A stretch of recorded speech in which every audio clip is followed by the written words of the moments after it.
The wind didn't howl, it whispered, dragging dust like silk across a hollow wedding ground. Torn lace hung from bent poles. The white ribbons had turned gray with soil. A broken horseshoe lay at the foot of a collapsed altar, its promise of luck long forgotten. 3 women stood alone beneath a sun too cruel for mercy, in dresses stitched with dreams and now soaked with sweat, sorrow, and shame. Mary clutched her bouquet tighter than she meant to. The wild flowers had wilted hours ago. Her fingers were red from the thorns, but she didn't seem to notice. She stared at the horizon, hoping the figure that galloped away would ride back. He wouldn't. He had said her face looked sweeter in her letters than it did in person. Said she took up more wagon space than expected. Then he spat, tipped his hat to no one, and rode into the dust. She hadn't spoken since. Jo sat on a barrel, legs wide, dress torn at the hem. Her bonnet had blown off minutes earlier, but she made no move to retrieve it. Her dark hair clung to her temples in wet strands. She had saddled her own horse, cooked for her own ride here, and paid for the boots on her feet. She was a woman of sinew and muscle, built from wood chopping and fence fixing, not ribbons and needlepoint. Her groom had taken one look, sneered, and said, "Ain't no man gonna wed a woman who could wrestle cattle." She chuckled once, low and bitter, and let him go. But now her jaw was clenched so tight her teeth ached. Ellen paced, fuming. She muttered under her breath, words clipped and vicious. "Fat? Fat. Oh, I'll show him fat when I shove this cake down his lying throat." She kicked a metal tin across the dirt, which clanged into a post and scared a pair of prairie dogs into scurrying away. Her bodice was strained but stylish, her dark curls pinned back with yellow ribbon.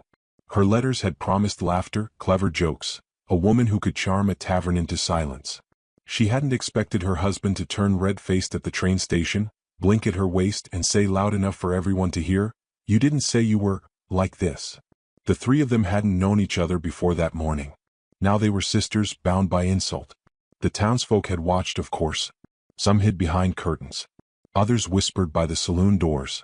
One woman had the gall to laugh, loud and braying like a mule, until Jo's glare sent her scuttling. No one offered a ride. No one offered water. Just stares and silence. By noon the heat turned cruel. Their dresses, picked with care months ago, were now stained at the hem, sagging at the sleeves. Mary sat in the shade of a broken cart, face pale and damp. Ellen fanned her. Jo offered water from a dented canteen, her eyes never leaving the trail. "I've got 4 silver coins and a knife," Ellen muttered. "Reckon we could trade for a wagon and head east." "East to what?" Jo asked flatly. "More of the same?" Mary stirred. Her voice was a whisper wrapped in shame. "Maybe we deserve it." "No," Jo said, sharper than she meant. "No, we don't." They lapsed into silence. Dust swirled lazily. Somewhere a hawk cried overhead. Then the rattle came. Wagon wheels. Slow. Uneven. Not the high-sprung ride of a settler seeking land, but something else. A single mule pulled the rig, its sides sweating, head bowed. The wagon was patched with old wood, a rusted lantern swinging from its front beam. The man who stepped down wasn't young. His beard was gray-flecked, hands calloused. He wore no badge, no preacher's collar. His boots were scuffed, shirt sleeves rolled to the elbow. A nail poked from the side of his belt. He carried no gun. He looked at them one by one, first Ellen with her fire, then Mary with her wilt, then Jo with her clenched fists, and he didn't flinch. "Looks like somebody forgot their manners," he said, voice low and smooth. "Leaving women like you in the dirt." Ellen snorted. "You here to mock us too, mister?" "No, ma'am," he said. "I'm here to build a roof." Mary blinked up at him, uncertain. "A roof?" He nodded toward the empty trail. "My cabin's got 3 rooms and enough stew for 4. You're welcome if you'd rather sleep under something besides stars and judgment." "Why?" Jo asked, stepping forward. "You don't know us." "No," he said softly. "But I know what it is to be left behind." He didn't wait for permission. Just started walking toward the wagon, opened the back and pulled out a folded blanket.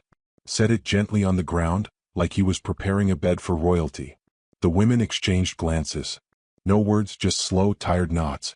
They climbed aboard. The ride was quiet. No questions asked. The road curled through dry brush and past wind-gnarled trees. Occasionally the man whistled, off-key and gentle, like he was trying to soothe the mule or maybe himself. Mary asked his name when the sun began to drop. He tipped his hat and said, "Luther." "Luther what?" "Just Luther." Ellen smirked. "Mysterious. Practical. Are you gonna kill us?" she asked lightly. No, he replied, unshaken. That'd be wasteful. She grinned despite herself. The cabin was nestled near a bend in the creek, hidden by tall pine and low hills. Smoke curled from its chimney. The porch sagged a little, but lanterns glowed in the windows and chickens pecked lazily in the yard. He helped each woman down like she was glass, not because he thought them weak but because he thought the world had already been too rough. Inside smelled of cedar and rosemary. Bread rested on a cloth. The table was wide, handmade. The chairs were mismatched but sturdy. Sit. Then sleep. Questions can come tomorrow. Mary wept when she tasted the bread. Ellen kissed his cheek. Joe sat at the far end and watched him as he stirred stew with hands scarred by years. Later, by lantern light, Mary lay under a quilt and whispered to Joe across the room. He didn't flinch. Joe nodded. Didn't look away neither. Ellen's voice came from the other room. That man ain't just strange. He's good. Joe whispered back, almost to herself, or broken. Like us. Outside the stars blinked awake. Inside the cabin breathed steady. Say, real. And while the women slept, their wedding dresses folded in the corner, the man named Luther sat on the porch. He carved something small from wood, a circle. Then another. Then a third. When dawn came he set them on the table. 3 rings, not of gold but of maple. Not polished but shaped by hand. For now he didn't say a word. But something had started. Not a romance, not yet. Not a future. Not yet. But a shelter. A stillness. A place where 3 women had once been tossed aside. And were now, for the first time in their lives, simply welcome. The morning sun filtered through thin curtains, touching the wood-paneled room with gold. Mary stirred first, her fingers grazing the rough wool blanket, the faint scent of cedar and flowers still clinging to the air. She blinked at the soft light, then at the carved wooden ring on the table beside her cot. She didn't touch it. Not yet. In the next room, Ellen was already awake, crouched near the stove with a ladle in one hand and a critical eye on the pot. She muttered under her breath about salt ratios and flavor, tasting, adjusting. The kitchen was modest, handmade shelves, mismatched plates, a few tin cups, but there was warmth in its order. She didn't know why she was trying so hard. Only that it felt right. Joe stood outside, arms crossed, staring at the hills. Her breath steamed in the crisp morning air. The land stretched out like something ancient and wide and unconcerned with broken hearts. The wind lifted the edge of her dress and still she didn't move. Luther was nowhere in sight. The 3 women slowly converged around the table, each holding a silence as if it might crack under too much pressure. The rings sat between them, plain but carved with a curious tenderness. No names, no embellishments, just smooth wood and the hint of care. He whittled those, Mary said softly. In the dark. Symbolic nonsense, Ellen replied, though her fingers hovered near one. What's it supposed to mean? Maybe it doesn't mean anything, Joe muttered. Maybe he just had nothing better to do. But none of them pushed the rings away. The door creaked. Luther entered with his sleeves rolled, carrying 2 buckets of water from the creek and a fresh basket of eggs slung over one arm. His boots were wet with morning dew, his beard bristled with cold. He nodded to each of them in turn, eyes steady. Breakfast smells better than it did yesterday, he said. Thank you. Ellen narrowed her eyes. You trying to sweet-talk me? No, ma'am. I ain't foolish. Joe watched him. Why do all this? Feed us. Give us shelter. Make us rings like your? Her voice trailed off. He set the basket down gently, then turned toward them. I buried a woman once, he said. Was my wife. Not thin, not quiet. Town didn't like her. Called her loud, called her large, said I'd picked wrong. But she baked like a dream and sang songs that made my dog cry. None of the women spoke. They buried her cold. No music. No preacher. No one but me. Since then I build things. Fences, chairs. Even coffins when the need comes. But I never built a table for more than one.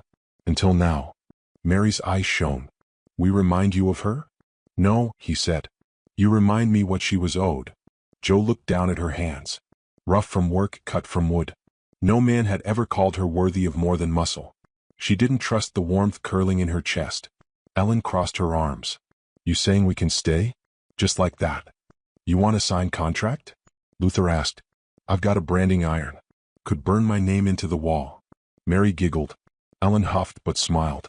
Joe's mouth quirked ever so slightly. They ate together. After breakfast, Luther handed Joe a hammer. Barn door's loose, he said. Looks like you know tools better than I do. Joe blinked. No man had ever said that to her, without condescension.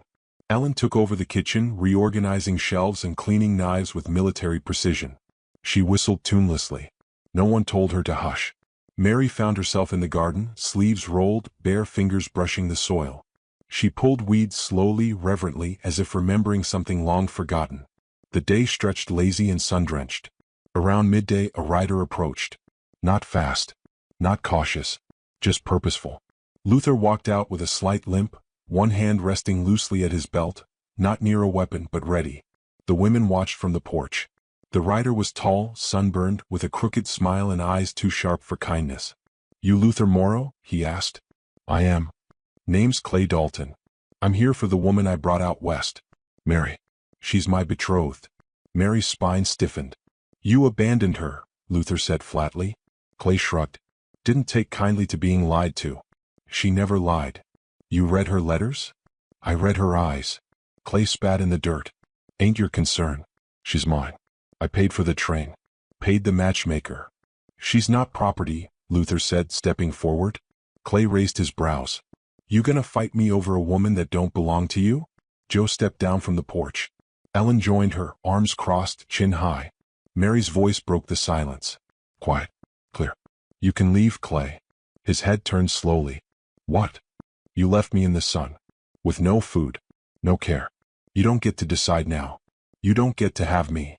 He stared. Then laughed. "You got soft, Mary. Fat and soft and—" The slap came from Joe. "Quick. Sure." Clay stumbled. Ellen leaned in. "Say one more word and I'll get you with your own belt buckle." Luther didn't move. Didn't need to.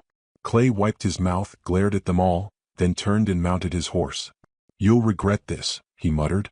"Already did," Joe replied. "When I agreed to come west." They watched him vanish into the dust. Inside the cabin no one spoke for a while.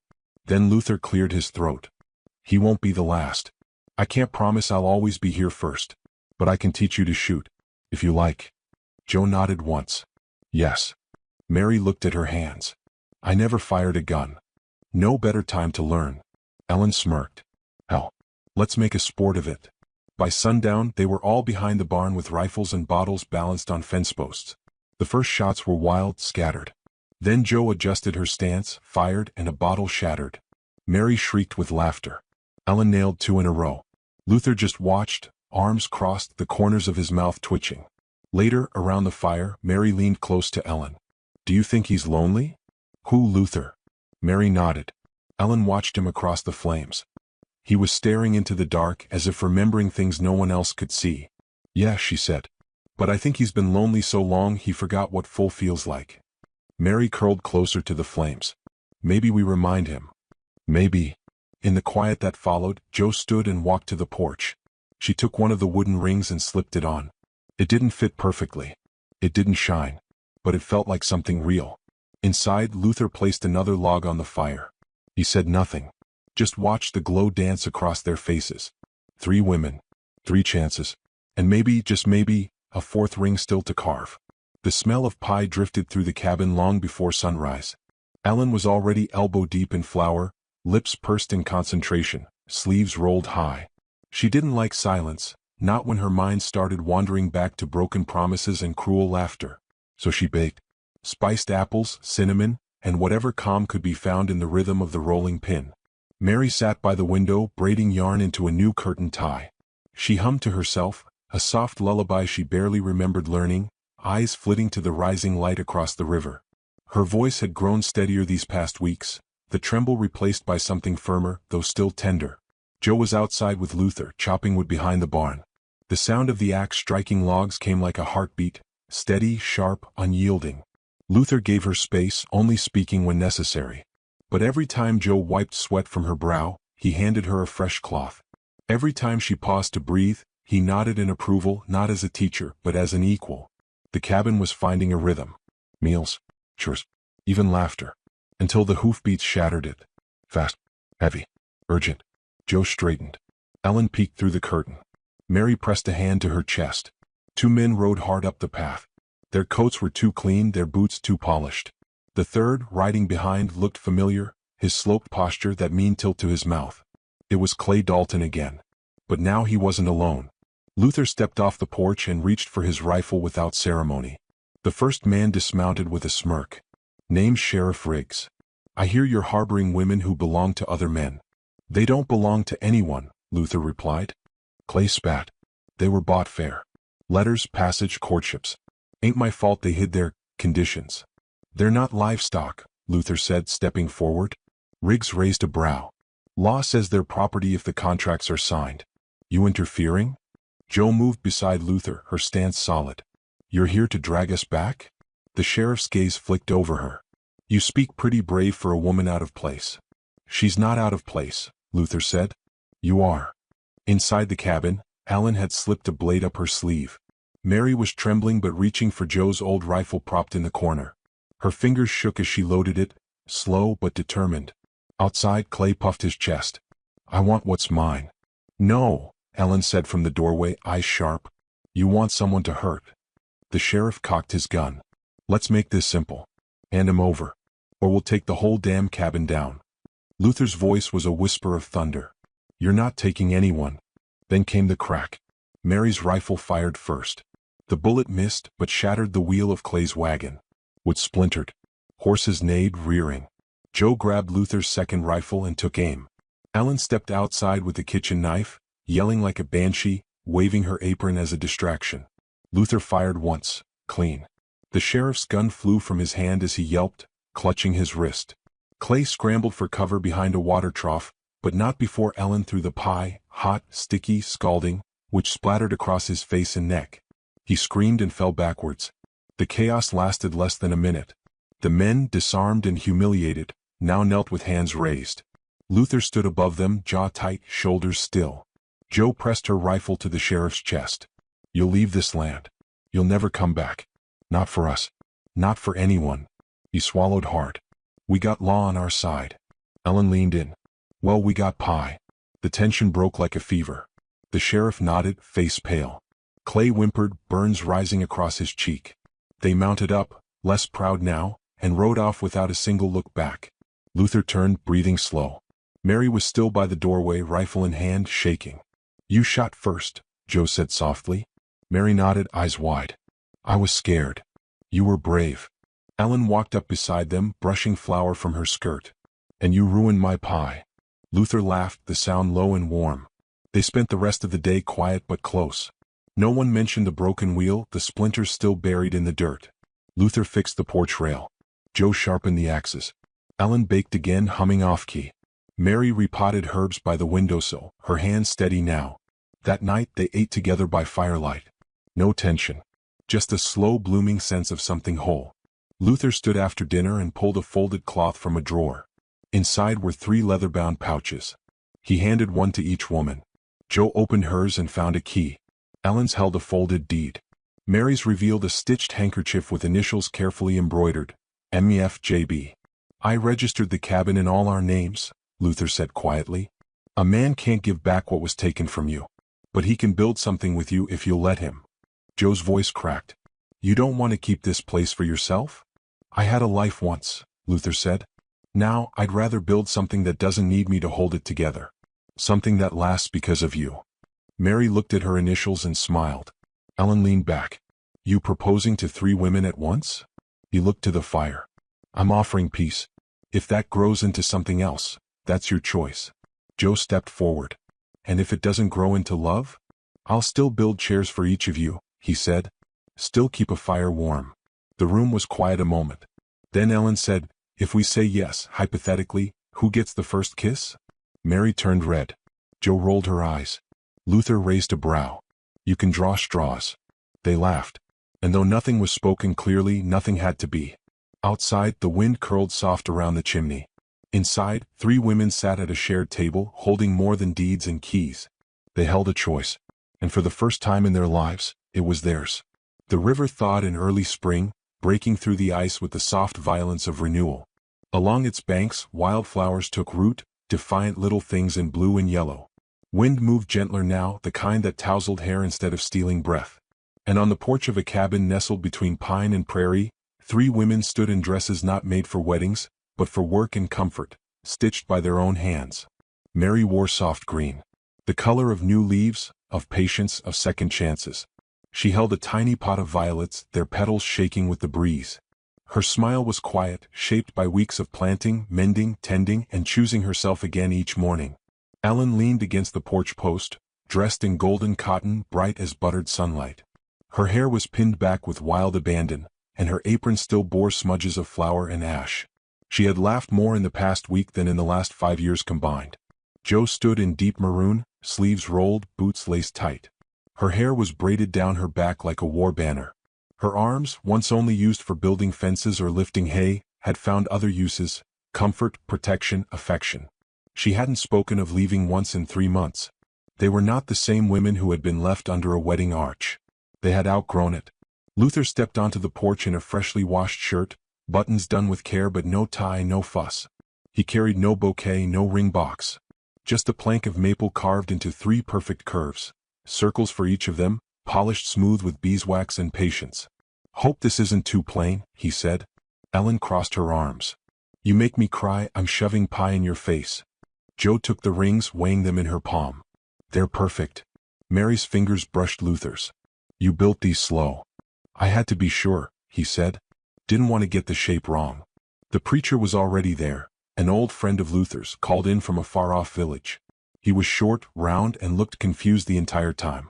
"This ain't usual," he muttered more than once, flipping through his small Bible with a frown. Ellen handed him a cup of cider. "Neither are we." The ceremony was short. No vows read aloud. No crowd.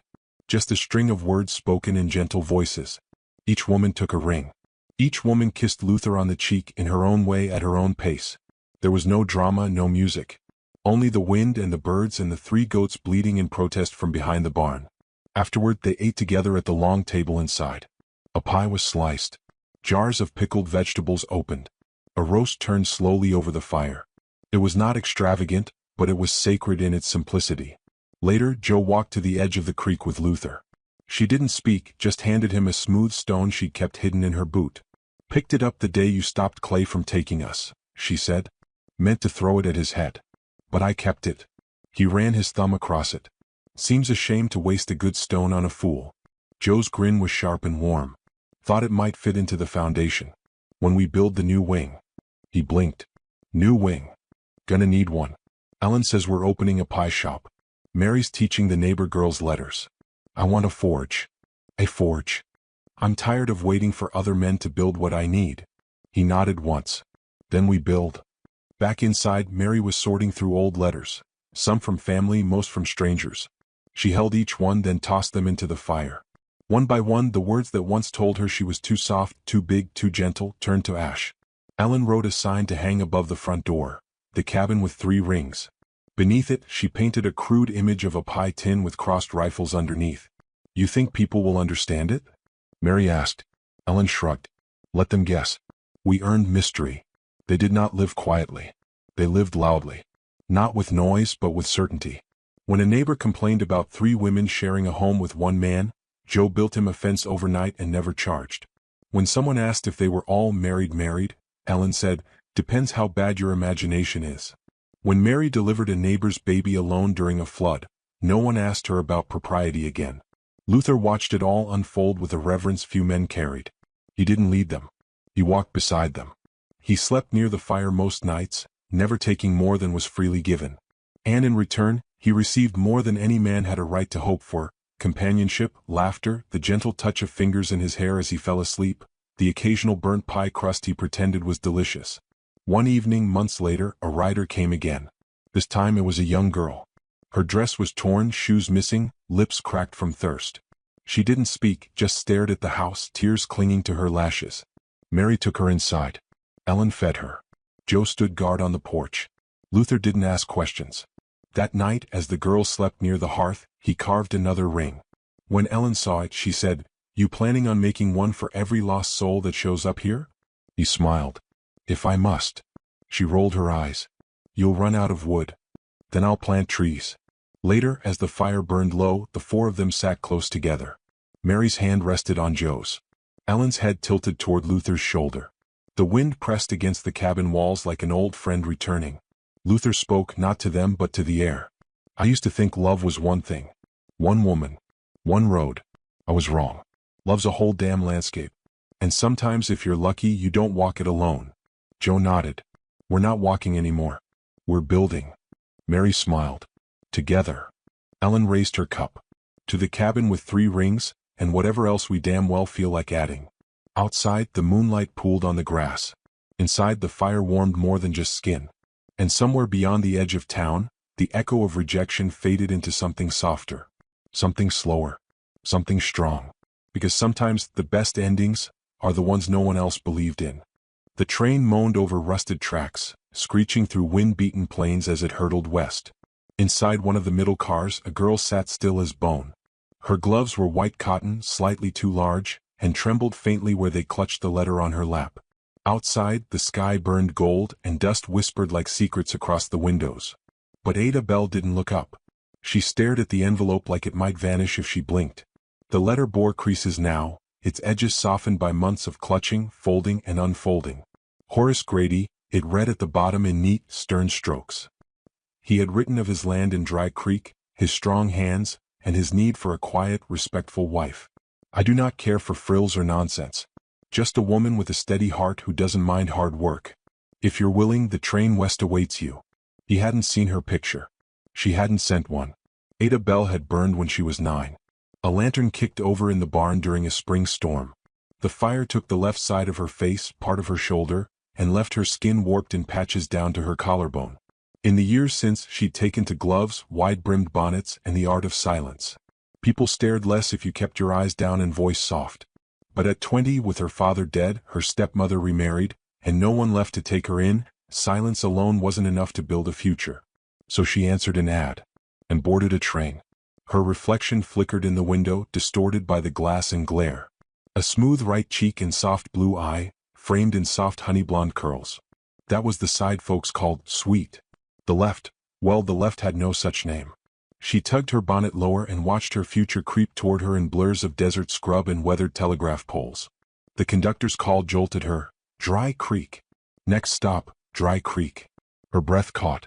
Ada folded the letter, placed it in the pocket of her worn coat, and stood, shaky on legs stiff from hours of travel. She collected her satchel, a simple brown thing containing 3 dresses, her Bible, and a pair of worn boots. That was all she owned now. When she stepped down onto the station platform, the heat slapped her face like a dry hand. Wind kicked up dust devils between horse carts. The station was small, just a wooden platform, a post office, and a crooked bench. Behind her, the train hissed and wheezed as if relieved to let her go. Eyes found her fast. A shopkeeper paused mid-sweep. A boy with freckles stopped chewing his jerky. An old woman squinted behind a hand fan. Ada kept her gaze forward, back straight, and searched for the man who'd written her. And then she saw him. Horace Grady stood beside a mule cart, arms folded, eyes narrow under a wide-brimmed black hat. He was taller than she expected, square-jawed and clean-shaven, with skin tanned from the sun and boots that hadn't seen a day of dirt. He watched her come, but the moment his eyes reached her left cheek, his jaw twitched. Ada reached him and forced a smile. "Mr. Grady? I'm Ada Bell." He didn't speak right away. Then he said, loud enough for everyone to hear, "You didn't mention the scars." Ada froze. Her mouth parted. I didn't think it was important." He snorted. "Not important? You think a man wants to look at that over breakfast every day?" He turned, shaking his head. "Hell no. This ain't what I wrote for." The murmur spread fast. A giggle from a teenager. A whispered "poor thing" from someone behind her. Ada stood still as stone. Horace climbed into his cart. "Go back east, girl.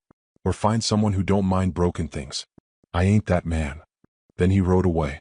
And just like that, she was alone. The train gave a long whistle, warning it was about to depart.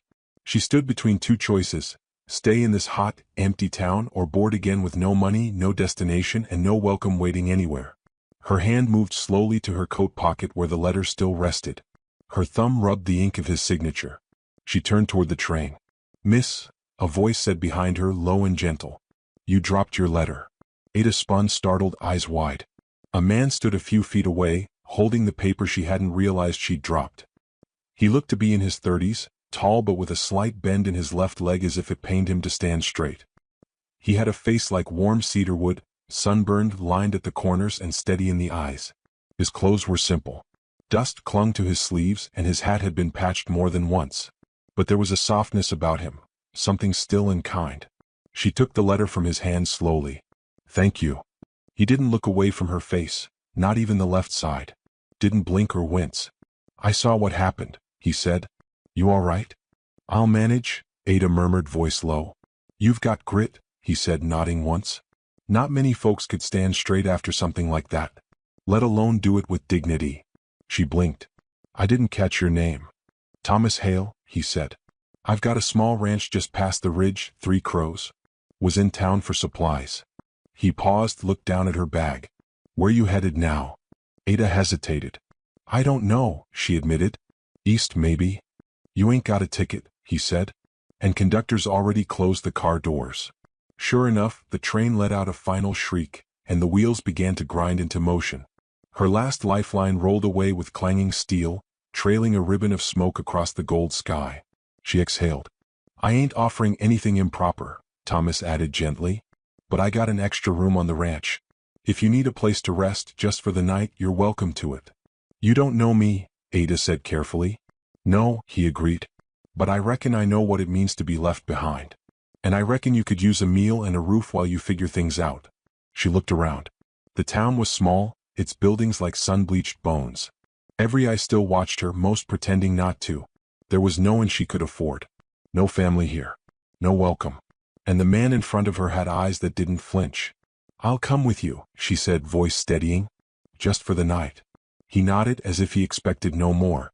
They walked together through town, his limp slow but sure, her silence deepening. Her skirts brushed against prairie dust and her gloves tightened against her palms.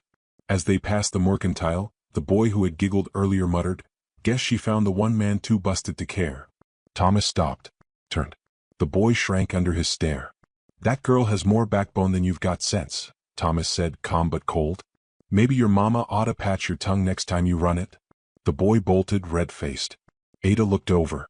You didn't have to do that. He smiled faintly. I didn't do it for you. She smiled back, just a twitch at the corners of her mouth. They continued toward the waiting hills. And as the sun dropped lower behind them, turning the sky into fire, a wind picked up across the prairie, cool and whispering. It tangled through the tall grass and hummed low, like the land itself was holding its breath. Ada Bell did not know what waited for her on that ranch. But she knew this. A man who didn't look away had offered her shelter. And for the first time in years, that felt like the beginning of something worth staying for. 3 Crows Ranch wasn't much to look at from a distance. Just a lean house pressed into the edge of a bluff, with a broken fence line and a corral that sagged like it was tired of holding anything in. The wind was louder out here, unfiltered by walls or town clutter. It howled across the open grass, whispering low secrets through the brittle weeds that reached up along the path. Ada sat beside Thomas in the wagon, clutching her satchel with both hands. The wooden wheels groaned on the uneven trail, and dust kicked high in their wake, painting their shadows long behind them. Every now and then Thomas stole a glance at her, like he wanted to say something and didn't know how. He finally spoke when the house came into clearer view. I meant to fix that gate last winter, he said, nodding toward a lopsided wooden frame that hung crooked at the entrance to the property. But snow came early and I didn't bother. Ada followed his gaze. The gate was indeed broken, one hinge barely holding on, the top rail split. You could have said it was decorative, she murmured dry. Thomas chuckled. Might have if I was clever enough. But honesty's quicker than charm, and I don't have time to waste on either. She didn't smile, but her grip on the satchel loosened slightly. They passed through the gate. The ranch house stood alone, weathered but sturdy.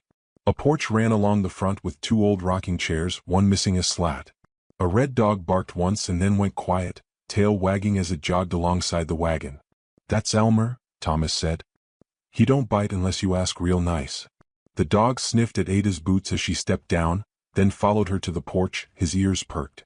Inside, the house was sparse, plain wood floors, a cast-iron stove, a small table with mismatched chairs, and a corner shelf with exactly 3 books.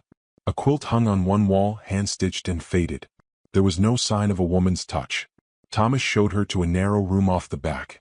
The bed was small, the window cracked slightly for air.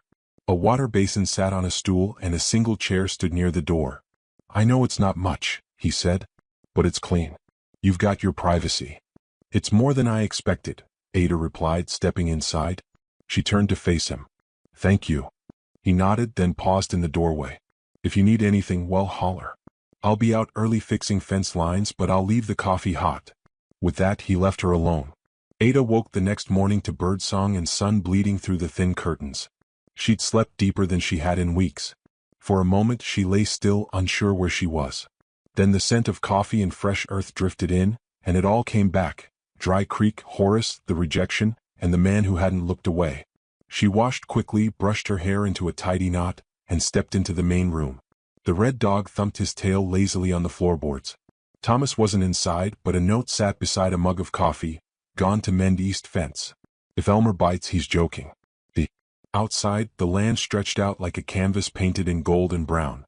She spotted him a good 100 yards off, bent over a fence post, sleeves rolled to the elbow. Rather than sit idle, Ada took a broom to the porch, swept out the dust, then hauled water from the pump to clean the front steps. The work was simple and familiar, and it helped her settle. By midday she'd fixed the back door's creaking hinge and washed the linens in the basin. When Thomas returned just past noon, sweat streaked his brow and his shirt clung to his back. He paused when he saw the porch. "You didn't have to do all that." "I wanted to," she said simply. They sat on the porch steps and shared bread, jerky, and quiet. The silence between them was not the awkward kind. It held space, like a waiting room for words not yet ready to arrive. After a time, Thomas set down his cup. "Most folks in town don't take kindly to different," he said. "They see a scar, or a limp, or even someone who reads too much, and they make up the rest in their heads." Ada turned her face slightly, letting the late light fall on her left cheek. The skin there was puckered, a patchwork of pink and pale ridges. "What do they make up about you?" she asked. "That I talk to animals more than I talk to people. That I drink too little or too much depending on the day. That I'm still mourning something I should have buried a long time ago." "And is it true?" He didn't flinch. "Some of it. My wife died 3 winters back. Fever took her fast. I tried going to town after, tried to talk like I used to, but every word felt like dragging a horse through mud. It was easier to be quiet." Ada studied him. His hands were rough, his knuckles scarred. A man who worked, not one who posed. "I know what it is," she said at last, "to be looked at like a story someone else already wrote." He nodded, his gaze on the prairie. Later that evening, a knock came at the door. A short, broad man in a leather vest stood on the porch, a scowl stretched across his wind-chapped face. "Thomas," he said without preamble. "Sheriff's got words." "What about?" "Horace Grady. Claims that girl's trespassing. Says she was promised to him, and when he turned her away, she started trouble. Wants her gone." Thomas stepped out slowly, standing between the man and the doorway. "She's no trouble. She's got a room here and she's welcome to it." The man squinted. "That's not what the town's saying." Thomas's jaw flexed. "I'm not the town." The man gave a grunt and turned to leave. "Just letting you know, Tom. You keep her, you might not like the weight of it later." Thomas shut the door with more force than necessary. "Am I causing trouble?" Ada asked softly. "You haven't done a damn thing wrong," he said. Then more gently, "But this place, it don't take much for folks to get itchy." That night the air turned cooler. Ada stood out on the porch after dinner, Elmer at her feet. The moon rose like a silver bruise, casting long shadows across the land. Thomas joined her after a while, his limp heavier in the evening light. He carried a blanket, which he handed her without a word. "I never meant to stay," she said after a while. "I came because there was nothing left where I was. But I didn't plan this." He leaned on the porch rail. "Neither did I." She looked at him, the man with the quiet voice, the broken gait, and the house that hadn't seen laughter in too long. "Maybe broken things still work," she said quietly. "Just need someone willing to fix the hinge." Thomas turned his face toward her. In the moonlight, her scars looked like marble veins, beautiful in their own way. "I'd say you're doing just fine swinging open." And that, simple, understated, made her heart ache a little. Somewhere in the dark, a coyote called. And beside her, a man who didn't look away stood with her like she belonged. The wind changed on the third morning, cooler, sharper, with the scent of pine and storm rolling down from the northern ridges. Ada Bell felt it before the sun rose, standing by the corral as dawn smeared the horizon in copper light.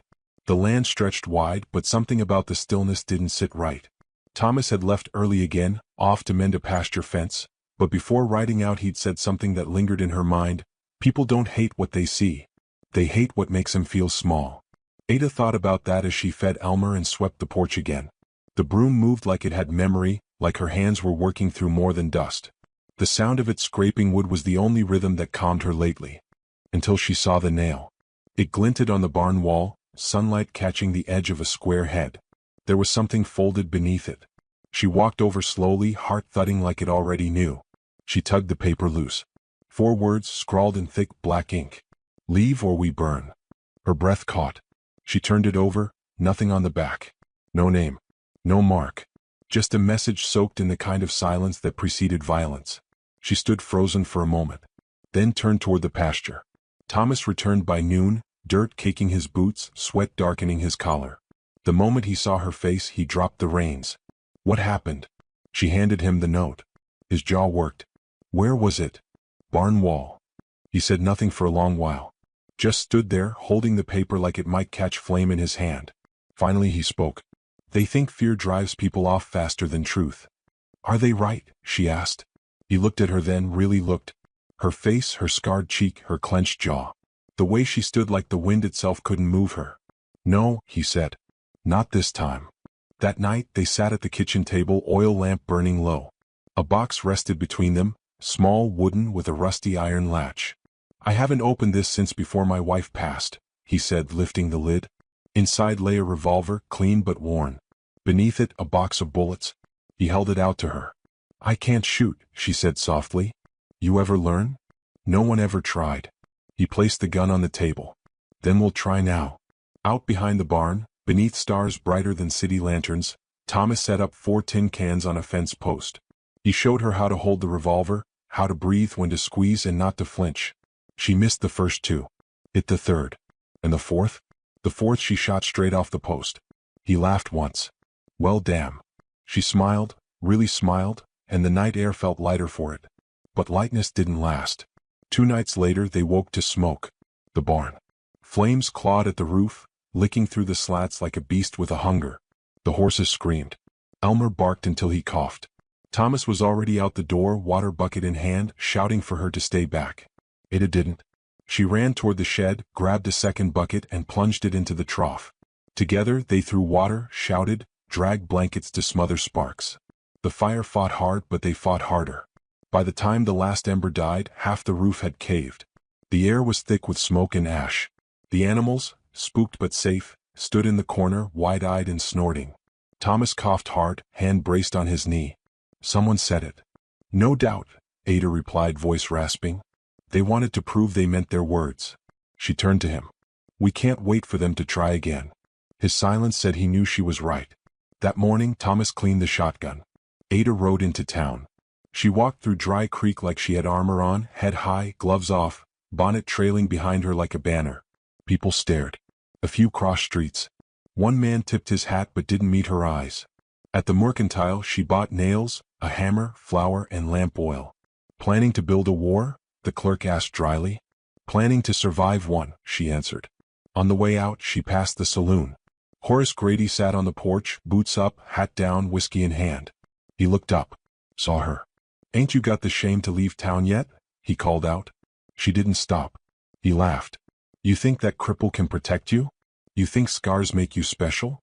She turned. Walked right up to him. Looked him in the eye. No, she said. But they make me honest. He didn't laugh then. That night, Thomas reinforced the gate. Ada patrolled the porch with the revolver in her belt. The wind carried no smoke, no footsteps. Just prairie silence. But in the stillness, a bond settled between them.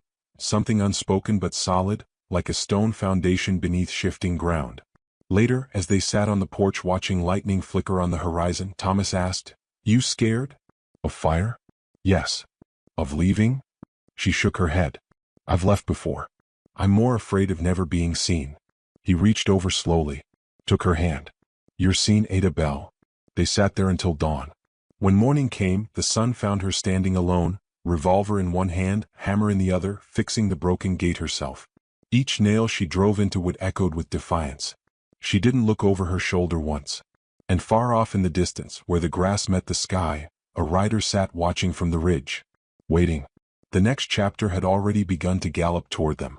The prairie was still when it came, too still. The wind had vanished by late afternoon, leaving behind a silence so heavy it pressed against skin like a warning. Clouds gathered high and slow, stacking like judgment in the west. Thomas sat on the porch, cleaning the rifle for the third time that day, watching the road. He didn't speak, didn't shift, just kept one eye on the horizon. Ada was in the barn brushing the horses when she felt it, a tension in the air like metal drawn to a magnet. Elmer barked twice, then whimpered and retreated beneath the porch. That was all the confirmation she needed. "They're coming," she said aloud, voice calm. She walked to the house, wiped her hands and removed the apron she wore. Her revolver rested on the table. She buckled it around her waist without ceremony. Thomas looked up when she stepped out. "You sure you want to be out here?" he asked. "I'm sure I won't be hiding inside." He nodded, the tiniest curl of a smile touching his lips. "Good." They didn't wait long. 4 riders crested the ridge at dusk, Horace in front, the other 3 flanking him like shadows. Dust curled in spirals behind their horses. They didn't charge. Not yet. They took their time, letting their presence settle like a noose tightening. Thomas stood from the rocking chair, rifle in hand, and walked down the steps. Ada followed, her boots kicking up the dust he left behind. They stopped just short of the gate she had mended only days before. Horace drew his horse up. The beast snorted and tossed its head. "Well," he called out, "ain't this cozy?" Thomas kept the rifle low but ready. "Turn around, Horace." "No, see, that don't work for me. You've been shelterin' what ain't yours. And folks are starting to think you're a fool for it." He turned his gaze to Ada. "You were told to leave. Thought I was being merciful. But now you're digging your claws into something that don't belong to you." She stepped forward. "Nothing about this place ever belonged to you. Not the land. Not the man. And sure as hell not me." One of the riders to Horace's right snorted. "Feisty little scarecrow." Ada didn't flinch. Her fingers hovered near her holster but didn't draw. "Not yet." Thomas's voice was cool. "You ride any closer and I'll shoot the first man who touches that gate." Horace looked amused. "You think you can shoot all of us before we take her?" "No," Thomas said. "But I know she'll shoot the rest." The laughter died. One of the men shifted in his saddle. Ada's voice cut through the growing dark. "You want to test that theory? Go ahead." Horace didn't move. His jaw flexed. Something shifted in his eyes, not uncertainty but discomfort. She saw it then. He hadn't come expecting a fight. He came expecting fear. A woman to cry. A man to back down. Instead he saw steel. He saw a scarred face and a man with a limp who didn't tremble. And he didn't like it. "Last chance," Thomas said. "Turn around." Horace glanced at his men. One gave a slight nod. Another less sure. "You've got a sickness here," Horace said. "And it's spreading. You protect the broken long enough, people forget what whole looks like." Ada stepped forward until she stood in front of the gate, her boots on the edge of the line. She said, "If this is what broken looks like, then you ought to be terrified of what comes next." Then it happened fast. Horace flicked his hand. The rider on the left drew his pistol. A single shot rang out, sharp, clean, final. The man dropped before his weapon cleared the holster. Ada stood still, arm raised, smoke curling from her revolver. The others froze. Elmer barked once from under the porch, low and wild. Thomas raised his rifle. Next one tries something gets buried beside him. The prairie was deathly silent. Horace stared at the body. The dust hadn't even settled around him. He looked back at Ada. She didn't waver.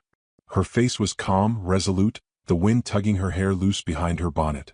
The scarred cheek caught the dying sunlight and gleamed like polished copper. Horace swallowed. "You don't win anything by standing behind a fence." "No," she replied. "But I've already won by not running." He shifted in the saddle again, eyes scanning the house, the horizon, the other 2 riders. No one moved. Then, grudging, snarling, he spat to the side, yanked his reins and turned. "Let's go," he barked. They rode off without another word. The dust swallowed them like ghosts. When it was done, Ada slowly lowered her arm. Thomas let out a breath like he'd been holding it the whole time. "You all right?" he asked. "I am now," she said. He smiled. "Remind me never to argue with you." She laughed once, sharp and sudden, like something alive had come loose in her chest. That night, they buried the man in silence out past the ridge, beneath a tree line brushed with moonlight. No name, no stone, just earth turned and packed. Afterward they stood together under the stars. Thomas turned to her. "You saved me tonight." "No," she said, "you gave me something worth defending." Weeks passed. The town quieted. Whispers faded. Horace didn't return. People looked at her differently, some still stared but some nodded. One little girl passed her a flower outside the church one morning. Ada thanked her, and the child smiled like it was nothing strange. In time they made repairs. The barn got a new roof. The porch a new swing. The broken gate stayed crooked though by choice. "I like it better this way," she said. "It's honest." One bright spring day they stood on the hill behind the ranch. Thomas held her hand. They didn't speak. They just watched the wind roll through the tall grass below, painting waves in gold and green. "You ever think about leaving?" he asked softly. She shook her head. "I spent years trying to disappear," she said. "Now I think I'd rather be seen. Even if they look twice." He pulled her close, kissed her temple. "Then stay," he whispered. "Stay and build something that makes him look again." She smiled. "All right." Months later, when the preacher came with dust on his boots and a leather-bound Bible, they married beneath the twisted cottonwood outback. No guests. No fanfare. Just a man and a woman who saw each other clear. And when he said her name, Ada Bell Hale, she said it back to herself later that night, alone on the porch. Ada Bell Hale. The prairie had a way of giving names back to those who'd lost them. Not just what they were called, but what they meant. Out here, under open sky and unbroken stars, she was no longer the girl with the scar. She was the woman who stayed. The one who stood. The one who drew first.